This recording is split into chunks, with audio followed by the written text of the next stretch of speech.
and hum for a good long while before I open up and sing. I skate nice and slow to buy myself a little extra time, and so I don't spill the drinks. The owner of the Frosty Top, Earl, is in one of his moods today, so he'd probably take the ruined meal out of my paycheck. I've heard folks say, "Aw, he's more bark than bite," by which I know they've never been on the receiving end of that particular bite. I swing a wide turn and sidle between a shiny red Chevy Bel Air and a beat-up Ford that's more rust than anything else. 2 hot chocolates, 2 Frosty burgers with extra pickles, hold the mustard, and an order of skinny fries to share. I set the tray on the window hanger, pull a stack of napkins out of my apron pocket, and flash my best smile. "Anything else I can get you folks?"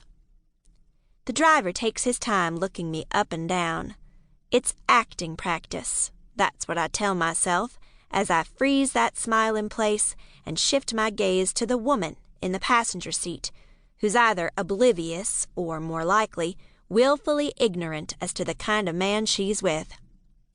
"Nah, you're doing just fine," he drawls. Cretin. I don't meet his eyes, won't give him the satisfaction. I push off and skate back to the diner empty-handed. It's more of that acting practice to keep my hands from clenching into fists when I know his eyes are on my ass the whole way back to the diner. The job does have its perks, though. Skating back and forth between the kitchen and the cars parked beneath that shiny red roof is a workout. I need the practice if I'm going to make the chorus line of a Broadway show my first season in New York. It may look easy bell kicking across the stage with a big smile plastered on your face while you sing, sing, sing, but those people have built up more endurance than marathon runners, I'll tell you what. The heat from the kitchen blasts my cheeks, the fry oil in the air sinking into every pore when I make my way back inside. "Hey, Marv, you got those milkshakes for table 16? "Sure do." He tops each whipped cream tower with a maraschino cherry. "Hustle up," Betty says, eyeing the tray balanced on my palm and smoothing the sides of her Kool-Aid red hair.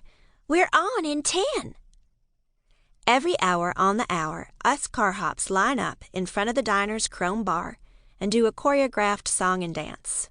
Yep, on skates. "I'll be ready," I call over my shoulder as I make for the indoor dining room. "Door!" I skate across the black and white checkered floor, past the chrome bar stools, and into a bank of curved red vinyl booths.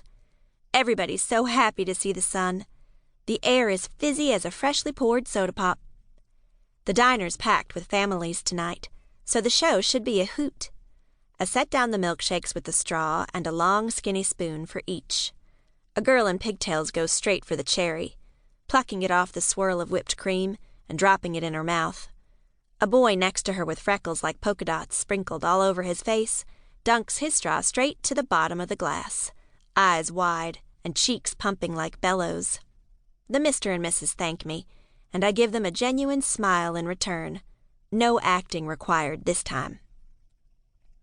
I tuck the tray under my arm and scoot back to the kitchen quick as I can, without catching a wheel on a chair leg and falling flat on my face. The other car hops are lined up, waiting on me. Patty pinches my cheeks, while Edna pries loose the knot at the back of my apron. "Ready?" Betty stations herself at the door, peering out of the round window and watching the clock. Like he does every hour, Earl leans over the jukebox, his apron strap digging into the pink skin at the nape of his neck, wiry hairs curling out the back of his white t-shirt. He punches the button for Moonlight Serenade, and the machine clicks and whirs, the record dropping on the turntable. Betty counts us off, and we glide into the dining room, moving in unison, like a bunch of slow-motion rockettes on skates. The music is dreamy, and I fall into the familiar pattern of swirl and swish as we wind across the checkerboard floor.